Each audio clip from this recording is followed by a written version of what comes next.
Muy buenos días, están con el programa Alerta al SIDA con su amiga de siempre, Sandra Valdés, del programa de educación y prevención de nuestra clínica, localizado en el 453 sur de la calle Lime en Lancaster. Quiero recordarle que hoy estaremos ofreciendo pruebas de VIH, sífilis, clamidia y gonorrea, gratis y confidencial, de 9 de la mañana a 4 y media de la tarde. Y para más información pueden llamar al 295-7994. En la mañana de hoy tenemos como invitada a Susan Moore. Susan es una persona que le gusta hablar sobre lo que es el virus del VIH-Sida. Ella le gusta ser la voz de las mujeres contra esta condición y ella nos va a dar mucha información importante en cómo las mujeres podemos educarnos un poco más sobre lo que es el virus del VIH-Sida, cómo es vivir con la condición y cómo podemos ayudar a otras mujeres a poder seguir hacia adelante con esta condición. Susan, good morning and welcome to our program. Good morning, Sandra. So good to be here. And as I was giving the introduction to our an audience, I was just letting them know that you are a very well-known community advocate for women. And we really appreciate that you took time out to come into our show and talk a little bit more about this topic of HIV and AIDS. Oh, absolutely. It's so wonderful to be here. I love the part that I heard for you, Sandra, for the viewers, too. I actually got to meet one time in New York City with a group of women who were from varied backgrounds, and we wrote something together called Las Mujeres con la SIDA. And I heard that part, and I said, oh, I wish I would have brought that, too, because we really did write many pieces in different languages, not just English and Spanish. But this is a worldwide, the AIDS epidemic, as everyone knows, has been existing and named that for 33 years. Absolutely. Yet we still are confronting so much stigma, so many people who feel that they're marginalized or don't have a voice. And so for many of us that are doing this work, and I'm so honored to be doing this for women that I've met that have empowered me and been on the journey with me. I'm 2 days from my 22nd year living That's with HIV, right. no related illnesses, no sicknesses. And you look very good, very pretty. Love the organizations that I'm part of and really honored to be able to speak today a little bit Good. for women. And absolutely. And Susan, talk to me a little bit about yourself. Like, I know, like you said, you were about 2 days away for that many years, but talk about how that was at the beginning. I know the difference between how much individuals back then used to discriminate against individuals who were infected and how we've come along, you know, and we're still in that fight, but how we're able to, especially as a female, as a women, be able to be that advocate for the community. It has been such a journey, and in 1993, we didn't even have the certain kind of medications that are keeping people alive like they are now, nor were women even almost ever considered to be part of clinical trials. So if a medication did exist that was working for men, women weren't even tested, so there was never any knowledge then like, oh, well, will this really work for women, and what do we do with these women that are testing positive? And, you know, as you know, we've said that AIDS has been named the AIDS epidemic since 1981. So 1993, in the early 1990s, there was a whole different, unless you lived in, I think I would say a bigger urban center, and I was living and teaching in Philadelphia then, so I say lucky me. I found women right away that were part of a group called the Women of Wisdom, and WISDOM was an acronym for women with immune deficient diseases. I forget the whole name now because that's been a long time, but we empowered each other. Got together with Professor Sandra Sanchez from Temple University. She's now retired, but she helped us write and do part of a film as part of our journey called Walk With Me, Sister. Okay. A couple of us got to be on public television then while we were working, doing our other jobs, our work. And I think that's the part that I want to tell the whole community. I think part of my journey has been, yes, I'm a woman living with HIV, but what that means for me is that AIDS will never define me. AIDS is this little part of me, this virus that sort of tags along when I wake up in the morning and say, hello, HIV. Hello, HIV. How are you today? I'm going to have a great day, so you're not going to get in the way. The medications have been great. This is the sad part for some of us. Sandra asked about the journey in the beginning. The protease inhibitors, which were the really good medications that came around the beginning to middle of 1996. By that time, so many of us had said goodbye, lost many friends, lost partners, grieved so much, and the grief was so hard because it was too many people at once. People would go to their doctor, and the doctor would say to them, oh, you need to go home and just get your lives in order because you're going to die in a year. Exactly. Well, sadly, for some people it happened. Thank goodness for so many other people. Some people are still here from 28 years ago, 30 years ago. Well, and as yourself, I think the support is very important for many individuals, especially females. If you have that support and you have that willpower to say, like you said, wake up every morning and say, hello, good morning, and you're not gonna, be part of getting in my way throughout the day. I think that helps a lot of individuals to be able to go ahead and continue every day, to wake up every day with a smile on their face and say, I'm going to go ahead and go through my day. And it's important that you brought up the cocktail, the medication that's coming on compared to many years ago at the beginning, 30 plus years ago. Many people weren't living very long. 6 months was probably the max that a lot of physicians were given to patients. And throughout the years, you yourself, as an example, been around for many years with the condition and look tremendously, good for an individual who has been fighting with that. And I think the willpower, I think that's very important as well for many females and many individuals infected with the condition. Talk a little bit about what support you had back when you were newly diagnosed with it, and how did that help you to get through, whether it's for good or bad, in a sense of, sometimes you have that support system in the beginning, but that support system can hinder which way you're going to go ahead and look at life at one point or other. My support in the beginning, I think that was critical. I think I found geographically for myself, I feel really lucky that at that time I was living in Philadelphia and met the women that I did who already were going to places like asking if they could speak in schools, and we were allowed to. We spoke at Graterford Prison, which was so much fun. As you know, that's the men's prison. And we walked in, my friend especially, whose name was Silverline, and I get a little upset because I lost her. She guided me on the path of being vibrant, stay healthy, speak your truth, speak your own truth, be authentic to yourself. Well, we walked into this men's prison and they looked at us, this vibrant little woman of color and this vibrant woman who was with her, who was me, and how funny we were. And they said, you two are never upset. You don't talk about how sad this is. You did talk about the people that you lose because of this disease. You do talk about the stigma. You do talk about how hard that is, and that every day is not the same. Correct. And some days, even when you have this amount of energy, it's difficult because some days you do feel like no matter where you are, there's no support. So thank goodness for Silverline. Thank goodness for the organization named Wisdom. And in Philadelphia, there was an organization then called We the People. We did a newspaper.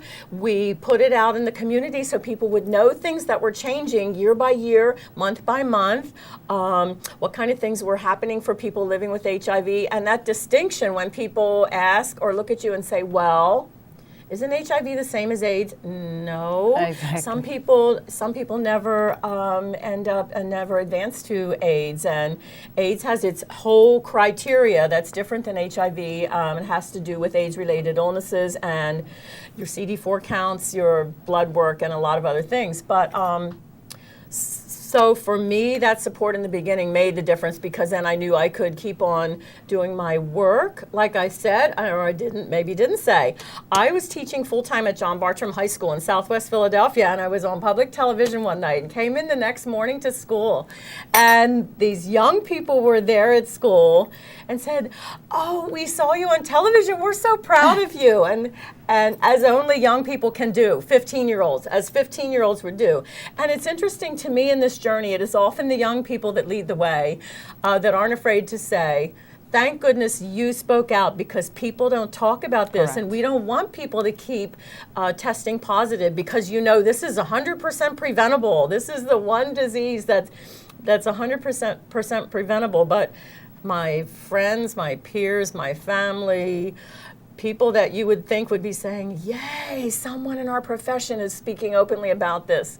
It happened with the young people, but not with people I expected. Well, and it's good that the young individuals are also looking at it in a positive way, and in a way that, again, being that advocate, that voice for many individuals, whether you're in a profession or you're not necessarily in a profession, still going through school. I think overall youth or our motivation every day in and day out. And especially, like you said, the support that you have received is wonderful, because that basically identifies or determines who you are and how you're going to go forward. And talking about that, Susan, talk about Susan today. What is Susan into? How is Susan continuing to have that positive output to our community? How is Susan being able to connect with the community? How is Susan able to bring that vibe to our community and educate our community? Because I know you're still in the schools, and I know you're still doing the presentations. So, you know, you are very, very much involved in our community. Talk a little bit about that volunteerism that you do in our community, that advocacy. I know you're part of a lot of coalitions as well.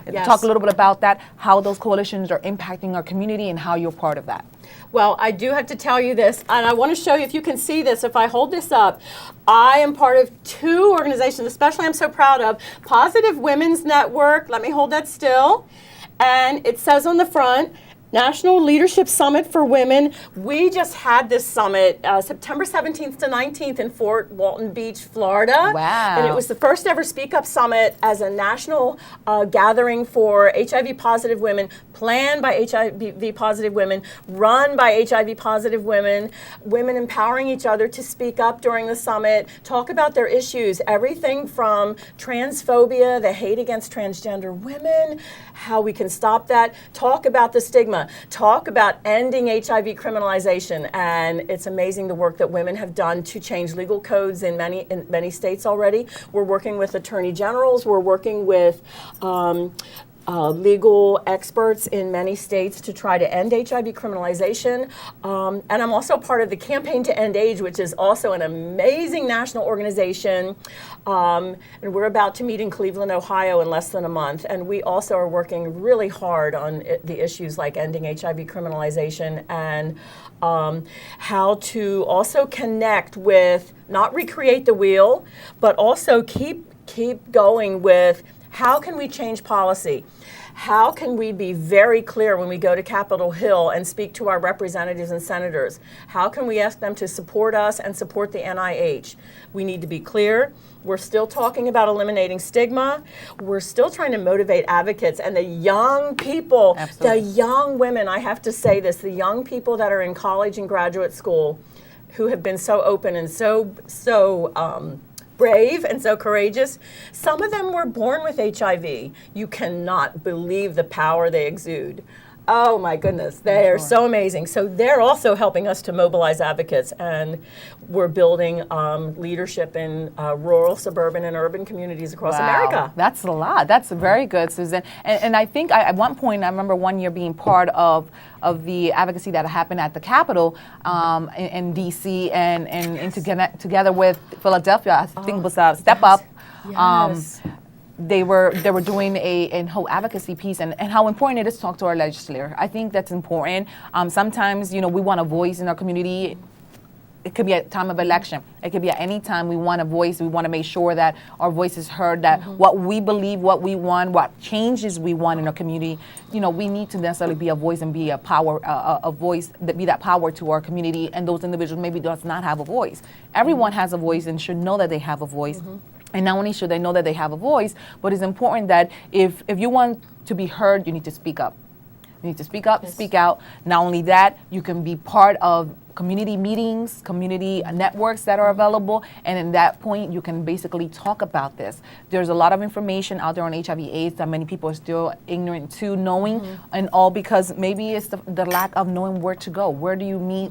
And I think it's very important. It's very important that we allow our community to know that there's a support system out there, and not only that there's a support system, but if you want to be an advocate, you could definitely join the advocacy program and be able to be a voice for other individuals, other females, other men, and as you're talking about the transgender and all the different population, the LGBT community is another important part to bring up. How can we be acceptance of the LGBTQIA, because they're adding more letters.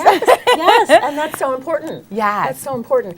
Every single individual is so important, and we need to know that we all deserve dignity. Every single one of us. Absolutely.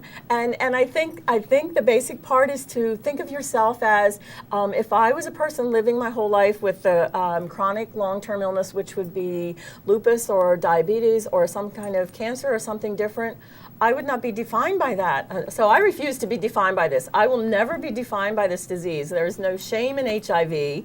HIV is not a crime, and this is what HIV looks like. And we try to say that and empower each other with words on our journey, and empower each other and tell each other positive, affirming I am statements. And that led to our storytelling a couple weeks ago. And that's good, you know, and again, we come back to being able to have that person speak out. We're thankful that you're part of the community, of the coalitions that are forming or have been formed for a very long time, that you sit as chair to many of some of these committees as well. And I think that helps the younger population as well as the older generation. We know that a lot of the statistics nowadays talks about individuals between the age of 13 and 24 are at higher risk of contracting STDs and HIV. But then we also think about the 60 plus, the 50 plus generation. Sometimes they feel as they're in their own little box and I'm not at risk. You know, I'm old enough to know who my partner is, and that doesn't always happen. It's important for all of us to get that education, that information.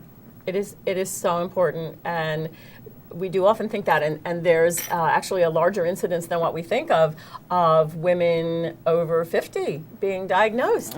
And you know, just when women, I don't know whether this thought crosses people's minds, well, we're safe now and this is okay, we shouldn't have to worry about that epidemic.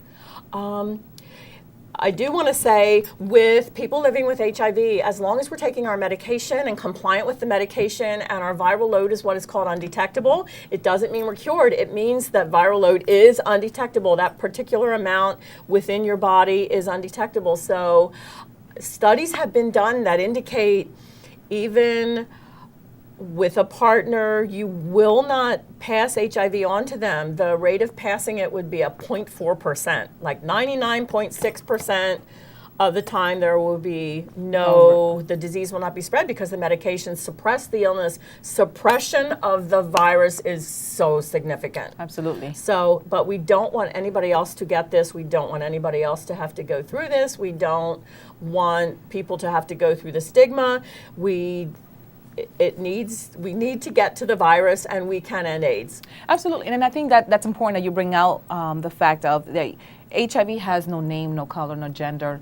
You know, it can happen to anyone, and like you said, it's real minimum the individuals who are infected who can live in a relationship and not being able to affect their significant other, their partner. And the most important is that education. If we can get that education, that knowledge is, you know, the education is key to knowledge, and that knowledge is key to success in the near future or in the future, in the sense of that if we know our status, we get ourselves tested, we know what our status is. If it's positive, we can get the help linking into care, which is important to link ourselves into care. And not only is it important to link ourselves into care, but also know a little bit more about the virus itself. You know, how is it in your body? Are you undetectable? Are you detectable? And the other great thing that I want to bring up, because you just mentioned about the undetectable, is how much we've come along with even children not being born with the disease from females who are pregnant and have the condition, the HIV. So, you know, it's amazing how we have come a long way with medication that's able to suppress the virus, so that it's able to keep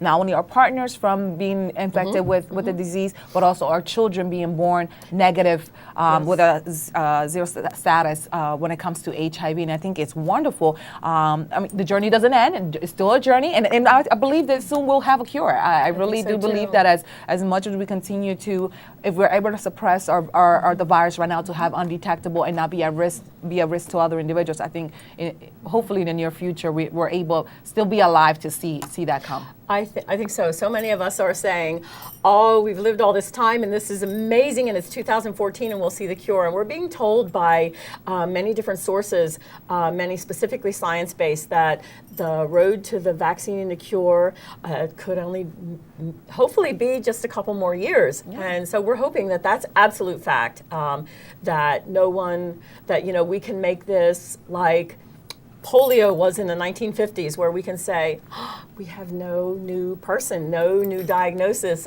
a certain year, really soon, hopefully really soon. Absolutely. No new diagnosis of anyone with HIV.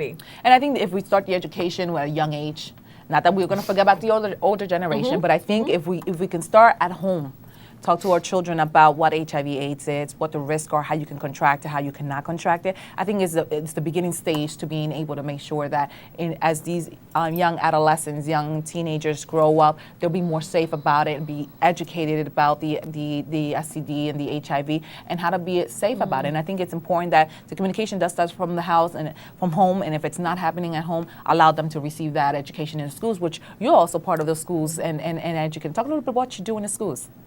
Well, I think most people that know me think that I am in school and I'm a teacher. I have been a teacher my whole career. Part of that career is a full-time teacher in a couple different school districts, but now I work in the schools as just your regular, I guess, substitute teacher. But I want to say something about, one time I was asked, because I do this kind of work as well, and some people know and say, well, will you come in and also be the speaker for something, not even just for World AIDS Day, but just because in health class it's important. This is the thing that's my concern, and I do want to share this because we want to really save lives, and we think everybody wants to save lives. I said something to the person that was asking me, well, when I speak about HIV and AIDS, it gets really truthful and it gets to my authentic truth. And I do have to say to young people, because we know that number, people being diagnosed most are between the ages of 13 and 24. 13-year-olds are in middle school. 17-year-olds are in high school. So do I not talk about condoms?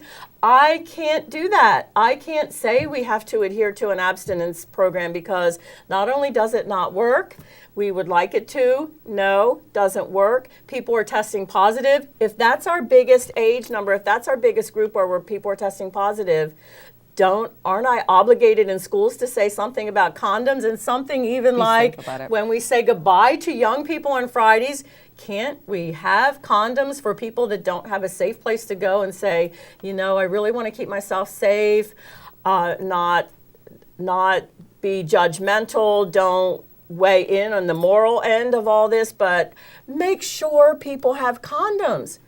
We have to figure out something about that. Well, and believe it or not, Susan, I'm part of a committee right now that within the school district of Lancaster, we're trying to come out. It's nothing in concrete yet. It's just an education, a coalition who's just forming right now. It's in the beginning stage of the program where we're trying to see if we cannot necessarily, if the school district does not only the Lancaster School District, but if any of the school districts in the county, in the Lancaster County, does not move into being able to provide on-site condoms or barriers, at least there's a referral system where adolescents and youth can actually be connected to a local agency such as SACA, Nuestra Clínica, to be able to obtain those services. But the one thing I can say is we are mirroring a good program out of Harrisburg that they're basically going into the school districts and actually testing STDs in the school district through their nurse station. So it is something that is in the works. It's not out yet, but I do want to mention that, that I'm glad you brought it up. It is something that we're in the beginning stage of knowing that, there is a risk. Abstinence is very important, and we continue to talk about abstinence, but we know a percent of the STD statistics are between 13 and 24, so that means that many of them are not abstaining. So this is kind of another way to be able to get into the community, to be able to let them know that, if your child needs someone to talk to, or if your child needs to get themselves tested, or if your child needs some preventable barriers, then they are available in our community. They will be available at any time. So we're still in the works. Like I said, it's still the beginning stages of this coalition, but we're very looking forward to making sure that we can get this information out to the community. And with that, I know you're very poetic, and you are part of, you're part into poetry and being able to put that together. And I believe you brought a piece with you today, so I wanted you to see if you could share one of your pieces with us this morning before we end our program. If you can choose from one of your poems. I will choose from one of them. I think I had mentioned that we did storytelling, authentic storytelling at our workshop, our national gathering in Florida, and I was so honored to be able to be part of the leadership of that. And so we did poetry and talked about journaling, and I wrote and called mine, it was 1993, because that's when I was diagnosed. Okay. So this is it, and I got to walk around the room and be excited and be emphatic and really put a lot of energy to this. So this is the piece that I wrote, and every woman then in the room created her own, and it was beautiful what happened, the love that poured out. So this is my piece. It was 1993. I am, what? HIV positive? I am a Miles Davis concert goer. Bill was still living. I am teaching, reading Ego Trippin' to 9th graders. That's right, Nikki Giovanni, my favorite poet. I am an almost igloo dweller. Do you remember January of 1996? All that snow? Do you remember the snow here and in Philadelphia? Bill died. I am grieving so much. Silverline died too. My 3 best friends died. I am a Clifford Brown Jazz Festival goer. I love that festival. The strawberry smoothies they serve there are exceptional. I am getting married. What? Again? Well, whew, okay. Deep breath. I am serenaded by cardinals up in the trees, ensconced in my outdoor chair under the tall trees. Oh, listening to Bill Withers. I am a creator of tomato juice, my own V8, my health booster, my elixir. I am a singer, a poet, a dancer, a drummer, a piano player, a contemplative writer. I am a listener. The Sufi stories are enchanting. I am a Reiki healer. I am a 4 Agreements reader, one of my favorite books. Love that book. For example, everyone has their own journey, so don't take anything personally. Don't take anything personally. We all have our struggles. I am the most fun grandma ever, so my grandson tells me. I am thriving. I am HIV positive. There is no shame in HIV. Wow, that is very, very hard taken. Wow, and I'm sure a lot of the female that were part of that conference really took that to the heart. And just like you said, you have to definitely be a poetic, being able to bring that out and show that within your heart. And not only how you're grieving internally, but being able to project that through a poem. It's very nice. It's very nice, very heart touching. Very nice. Thank you. And Susan, I appreciate the fact that you were able to take time of your time to be able to be with us today and share that little bit of a poem of many that she has, very wonderful poem as well. I appreciate it. Maybe you can come back and share a little bit more. That would be wonderful. But before we conclude our program, can you please leave us with a positive message for all our listeners and our viewers? I think the positive message I want to say is that worldwide, there's more than half of us as women that are living with HIV, but we're finding strength in each other and empowering each other and giving each other voices, making more and more women realize we will not be marginalized, we are not marginalized, and we are going to be strong together. And so I want to mention once again Women I Love in the Positive Women's Network, Campaign to End AIDS, the Zero Project, Siloam, one of my favorite organizations in Philadelphia, and the Positive Women's Network, my core group. Yay, ladies from Philadelphia, shout out to you. And so many other mentors that I haven't mentioned. You're in my heart. I told you I would bring you in my heart today. So we empower each other. You're never alone.